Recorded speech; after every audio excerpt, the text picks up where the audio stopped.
Sir MP Jothimani அவர்களும் சொன்ன ஒரு விஷயம், காங்கிரஸ் வந்து அழிவை நோக்கி போயிட்டுருக்கு. அது உண்மைதானே? அது இப்போ தான் அவங்களுக்கு தெரிஞ்சிருக்கு. தொகுதி பக்கமே வராமல் இப்படி ஒரு யூஸ்லெஸ்ஸான எம்பி இந்த உலகத்திலே கிடையாது. இந்த அம்மாவுக்கு ஓட்டு போட்டதுக்கு இவங்க நோட்டா கீழே கூட போட்டுருந்துருக்கலாம்.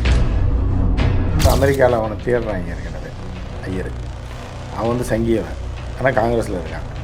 அவன் உள்ளே புகுந்து காசை வாங்கிட்டு குழப்பம் பண்ணிட்டு இருக்கான். இந்த தினமலருக்கு ஒரு அசைன்மெண்ட் கொடுத்துருக்காங்க. அவங்க டெய்லி நியூஸ் போடுறாங்க, காங்கிரஸ் போட இது வைக்குது, ஜோதிமணி இந்த பக்கம் போகிறார், ராஜாமணி இந்த பக்கம் போகிறாருன்னு.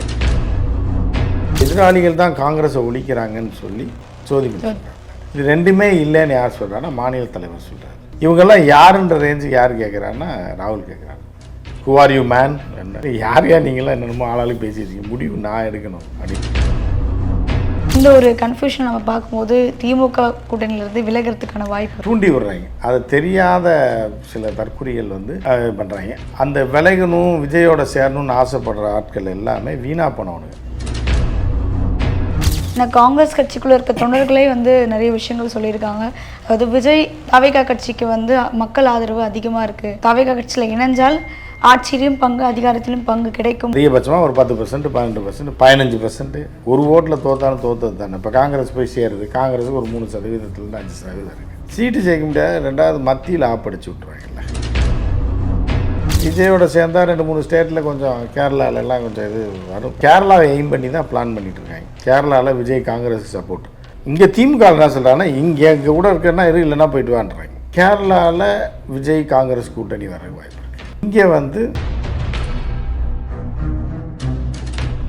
கூட்டணி குறித்து நிறைய விஷயங்கள் பேசுகிறப்போ திமுகவில் வந்து திமுகவுக்கும் காங்கிரஸுக்கும் ஒரு மிகப்பெரிய கன்ஃபியூஷன் போயிட்டுருக்கு. அதே மாதிரி காங்கிரஸ் வந்து திமுகவில் இருக்கணுமா இல்லை தாவேக்கால இருக்கணுமா அப்படின்ற ஒரு குழப்பங்கள் வந்து போயிட்டுருக்கதாகவும் நிறைய செய்திகள் வந்து வெளியாகிட்டு இருக்கு. இதை நீங்கள் எப்படி பார்க்குறீங்க? அதாவது எய்த்த வீட்டு பிள்ளை கல்யாணம் பண்ணி வைக்கிறத பற்றி அவங்க அப்பாவும் அம்மாவும் தான் முடிவு பண்ணணும். 3வது வீட்டுக்காரன் முடிவு பண்ண முடியாது. புரியுது? அந்த மாதிரி காங்கிரஸ் யாரோட இருக்கணும் ராகுல் தான் முடிவு பண்ணணும். இங்கே உட்காந்துருக்க முடிவு பண்ண முடியாது. இங்கே உட்காந்துருக்க யாரும் முடிவு பண்ண முடியாது. மாநில தலைவர் இருக்கார் செல்வ பிறந்தகை, அவர் எதுவுமே சொல்ல மாட்டார். எவனோ ஒருத்தன் வந்து அமெரிக்காவில் அவனை தேடுறாங்க ஏற்கனவே ஐயர். அவன் வந்து சங்கியவன், ஆனால் காங்கிரஸில் இருக்கான். அவன் உள்ளே புகுந்து காசை வாங்கிட்டு குழப்பம் பண்ணிகிட்டு இருக்காங்க. அந்த தினமலருக்கு ஒரு அசைன்மெண்ட் கொடுத்துருக்காங்க, இவ்வளோ விளம்பரம் கொடுத்துறோன்னு. சரி நாங்கள் பண்ணி தரோன்ட்டாங்க. அவங்க டெய்லி நியூஸ் போடுவாங்க, காங்கிரஸ் போட இது வைக்குது, ஜோதிமணி இந்த பக்கம் போகிறார், ராஜாமணி இந்த பக்கம் போகிறாருன்னு நிறையா நியூஸை போடுவாங்க. காங்கிரஸ் ஒன்றாகாது. ராகுல் எடுக்கிற முடிவு தான் ஃபைனல். அதனால் அது ஒன்றும் பிரச்சனை இல்லை. சார் எம்பி ஜோதிமணி அவர்களும் சொன்ன ஒரு விஷயம், காங்கிரஸ் வந்து அழிவை நோக்கி போயிட்டுருக்கு. அது உண்மைதானே? அது இப்போ தான் அவங்களுக்கு தெரிஞ்சிருக்கு. ஏற்கனவே காங்கிரஸ் அழிவை நோக்கி தான் போயிட்டுருக்கு. அவங்க எம்பியில் நிற்கிறதுக்கு முன்னாடி அது அழிவை நோக்கி தானே போயிட்டுருக்கு. வளர்ச்சி நோக்கி அது என்னைக்கு போயிருக்கு அப்படின்ற கேள்வியை பலரும் கேட்குறாங்க. அது காரணம் ஜோதிமணியும் ஒரு காரணம்னு சொல்லி எதிர்த்தரப்பு சொல்கிறாங்க. நம்ம சொல்லலை, ஏன்னா அவங்க நல்ல டைப் ஜோதிமணி. அவங்கள பற்றி கட்சிக்குள்ளே தொகுதி பக்கமே வராமல், நான் சொன்னேன்னு போட்டுறாதீங்க, தொகுதி பக்கமே வராமல் இப்படி ஒரு யூஸ்லெஸ்ஸான எம்பி இந்த உலகத்திலே கிடையாது. இந்த அம்மாவுக்கு ஓட்டு போட்டதுக்கு இவங்க நோட்டா கீழே கூட போட்டுருந்துருக்கலாம் அப்படின்னு சொல்கிறாங்கன்னு சொல்லி யார் சொல்கிறா? அவங்களுக்கு எதிராளிகள் சொல்கிறாங்க. இல்லை எதிராளிகள் தான் காங்கிரஸை ஒழிக்கிறாங்கன்னு சொல்லி ஜோதிமணி சொல்கிறாங்க. இது ரெண்டுமே இல்லைன்னு யார் சொல்கிறான்னா மாநில தலைவர் சொல்கிறார். இவங்கெல்லாம் யாருன்ற ரேஞ்சுக்கு யார் கேட்குறான்னா ராகுல் கேட்குறாரு. படையப்பா படத்தில் ஒரு டைலாக் வருது, ஹூ ஆர் யூ மேன்? என்ன என் பேர் படையப்பான்னு பாட்டு பார்த்துருக்கீங்களா? அது அந்த மாதிரி தான் ராகுல் கேட்குறாங்க. இல்லை யார் நீங்களாம் என்னென்னமோ ஆளாளுக்கு பேசியிருக்கீங்க, முடிவு நான் எடுக்கணும் அப்படின்ற மாதிரி மாநில தலைவர் சொல்லணும்.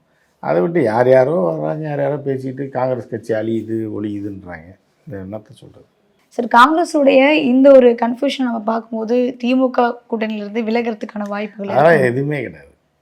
காங்கிரஸ் வந்து அந்த மாதிரிலாம் இருக்கு. அதை உடைக்கிறதுக்கு பலர் வேலையை பார்த்துட்ருக்காங்க. ஏதாவது திமுக கூட்டணியிலேருந்து காங்கிரஸை உடைச்சி கொண்டு வர்றதுக்கு தூண்டி விடுறாங்க. அதை தெரியாத சில தற்குறிகள் வந்து பண்ணுறாங்க. அந்த விலகணும், விஜயோட சேரணும்னு ஆசைப்படுற ஆட்கள் எல்லாமே வீணா போனவனுங்க. அவங்களால இந்த நாட்டுக்கும் பிரயோஜனம் கிடையாது, ஊருக்கும் பிரயோஜனம் கிடையாது, ஓட்டு போட்டவருக்கும் பிரயோஜனம் கிடையாதுன்ற மாதிரி சில பேர் இருக்காங்க. ஸோ அந்த மாதிரி நபர்கள் வந்து போனாலும் சரி இருந்தாலும் சரி காங்கிரஸ் கட்சிக்கு அந்த நபர்களை வச்சு காங்கிரஸ் கட்சி கிடையாது. காங்கிரஸ் கட்சியில் ஓட்டு போடுறது காங்கிரஸுன்ற பேருக்காகவும் ராகுல் காந்தின்ற பேருக்காகவும் தான் தமிழ்நாட்டில் காங்கிரஸ் கட்சிக்கு ஓட்டு போடுறாங்க. அப்புறம் மத்திய தலைமை ஒரு மாநில தலைவரை நியமிச்சிருக்கு. இதுக்கப்புறம் கீழே இருக்கிற கத்தக்கூடிய ஆட்களை பற்றிலாம் கவலைப்பட மாட்டாங்க. சீட்டே தர மாட்டாங்க இந்த டைம். அதுதான் நடக்கும். ஏன்னா காங்கிரஸ் கட்சிக்குள்ள இருக்க தொண்டர்களே வந்து நிறைய விஷயங்கள் சொல்லியிருக்காங்க. அதாவது விஜய் தவேகா கட்சிக்கு வந்து மக்கள் ஆதரவு அதிகமாக இருக்குது. இப்போது தவேகா கட்சியில் இணைஞ்சால் ஆட்சியிலும் பங்கு அதிகாரத்திலும் பங்கு கிடைக்கும் அப்படின்ற மாதிரி அந்த காங்கிரஸ் கட்சிக்குள்ள இருக்க தொண்டர்களே வந்து நிறைய விஷயங்கள் குரங்கு பேசுறதா அப்போ சொல்லப்படுது. பங்கு போடுற கதை கேள்விப்பட்டிருக்கீங்களா? கேள்விப்பட்டது இல்லையா? இல்ல சார். குரங்கிட்ட போய் என்ன பண்ணுவாங்கன்னா ஒரு அப்பம் கிடையாது அப்பத்தை கொடுத்து 2 பேரும் பாதியாக பிரிக்கிறதுல பிரச்சனை வந்து குரங்கிட்ட கொடுத்துருவாங்க, பிரித்து கொடுக்கணும். அதை என்ன பண்ணும், 2ஆக பிச்சு தராசில் வச்சு இப்படி தூக்கும்போது என்னென்னா ஒன்று கொஞ்சம் இறங்கிடும். உடனே அதை எடுத்து இந்த குரங்கு கொஞ்சம் கடிச்சிட்டு திருப்பி வைக்கும், திருப்பி இங்கிட்டு இறங்கும். இப்படி மாற்றி மாற்றி கடிச்சு இந்த குரங்கு 2 அப்பத்தையும் திண்டு போயிடும். கடைசியில் பார்த்தா ஒன்றுமே இருக்காது. புரியுதா உங்களுக்கு? இதுதான் குரங்கு அப்பம் தின்ன கதை. ஸோ அந்த மாதிரி தான் இப்போ காங்கிரஸ் வந்து இருக்கிறது தின்னாமல் அந்த அப்பம் திங்கிறதுக்கு அங்கே போச்சுன்னு வைங்க, இருக்கிறது போய் தெருவில் நிற்க வேண்டியது. எம்எல்ஏக்கள் கூட இல்லாத ஒரு நிலைக்கு விஜய்க்கு மாஸ் கூடிகிட்டு இருக்கிறதெல்லாம் உண்மை தான். அதிகபட்சமாக ஒரு 10%, 12%, 15%. ஆனால் சீட்டு ஜெயிக்க முடியாது. ஒரு ஓட்டில் தோற்றாலும் தோற்றது தானே. இப்போ காங்கிரஸ் போய் சேருது, காங்கிரஸுக்கு ஒரு 3%, 5% இருக்குது. விஜய்க்கு இருக்குது, எல்லாம் சேர்ந்துறாங்கன்னு வைங்களேன். சேர்ந்தால் கூட சீட்டு ஜெயிக்க முடியாது. சீட்டு ஜெயிக்க முடியாது. 2வது மத்தியில் ஆப்படிச்சு விட்ருவாங்கல்ல, அரசியல் பண்ண முடியாது திமுக இல்லாமல். ஸோ அந்த மாதிரி பல சிக்கல்கள் இருக்குது. ஆனால் விஜயோட சேர்ந்தால் 2-3 ஸ்டேட்டில் கொஞ்சம் கேரளாவிலலாம் கொஞ்சம் இது வரும் காங்கிரஸ் வரலான்லாம். ஆனால் அவங்க கேரளாவை எய்ம் பண்ணி தான் பிளான் பண்ணிகிட்டு இருக்காங்க. கேரளாவில் விஜய் காங்கிரஸுக்கு சப்போர்ட். இங்கே திமுக என்ன சொல்கிறாங்கன்னா, இங்கே கூட இருக்கிறன்னா இல்லைன்னா போயிட்டு வான்றாங்க. அப்போ வந்து என்ன ஆகும்னா, கேரளாவில் விஜய் காங்கிரஸ் கூட்டணி வரக்கு வாய்ப்பு இருக்குது. புரியுதா? இங்கே வந்து விஜய் வேலைக்கு ஆகாது. சார், காங்கிரஸ் தொடர்ந்து வந்து விடுதலை சிறுத்தை கட்சிக்கும் ஒரு சில முரண்பாடுகள், அது எல்லாருக்குமே முரண்பாடு இருக்குது. பக்கத்து வீட்டில் குடியிருக்கவனுக்கே முரண்பாடு இருக்குது. அவ்வளோ பெரிய கட்சியில் முரண்பாடு இல்லாமல் இருக்கும். எல்லாம் இருக்க தான் செய்யும், சகஜம் சேர்ந்துருவாங்க. சண்டையெல்லாம் கிடையாது, முரண்பாடுகள் இருக்குதா. இந்த கூட்டணி குறித்து எந்த ஒரு முரண்பாடுகளும் திமுக முரண்பாடெல்லாம் இருக்குமா, இல்லைன்னு சொல்ல முடியாது. அது இருக்கிறது இருந்துகிட்டே தான் இருக்கும். குடும்பத்துக்குள்ளே 1000 பிரச்சனை இருக்குது. அண்ணன் தங்கச்சி பிரச்சனை இருக்குது, அக்கா தங்கச்சி பிரச்சனை இருக்குது, புருஷன் பொண்டாட்டி பிரச்சனை இருக்குது. ஒரு குடும்பத்தில் 4 பேர் தான் இருக்காங்க. 4 பேருக்குள்ளே இப்போ மாமியார் மருமகளை என்னமோ சொல்லுது, மருமக புருஷனோட சண்டை போடுது, புருஷன் வந்து தம்பியோட சண்டை போடுறான் சொத்துக்கு. இன்னும் ஒரு குடும்பம் 5 பேர் 6 பேர்லேயே இவ்வளோ பிரச்சனை இருக்கும்போது லட்சக்கணக்கான தொண்டர்கள் உள்ள 2 கட்சிகளில் பிரச்சனை இருக்காதா? இருக்கதான் செய்யும். இந்த கூட்டணி குறித்து ஒரு முடிவு வந்து கண்டிப்பாக பொங்கலுக்கு முன்னாடி இல்லை பொங்கலுக்கு அப்புறம் வந்து வந்துடுமா? பொங்கலுக்கு முன்னாடி பொங்கல் வைக்கிறத பற்றி தான் யோசிப்பாங்களே தவிர கூட்டணி பற்றியெல்லாம் யோசிக்க மாட்டாங்க. ஏன்னா இன்னும் டைம் இருக்குது. பிப்ரவரி இருக்குது, மார்ச் இருக்குது, ஏப்ரல் மாதம் தான் எலெக்ஷன் வரும். அதனால் அதுக்கப்புறம் கூட்டணி ஃபைனல் பண்ணுவாங்க. கடைசி நேரத்தில் கூட பண்ணுவாங்க. மார்ச் மாதம்தான் வரும். பிப்ரவரி எண்டில் தான் அந்த பிப்ரவரி மாதம்தான் வந்து வர்றதுக்கான வாய்ப்பு இருக்குது.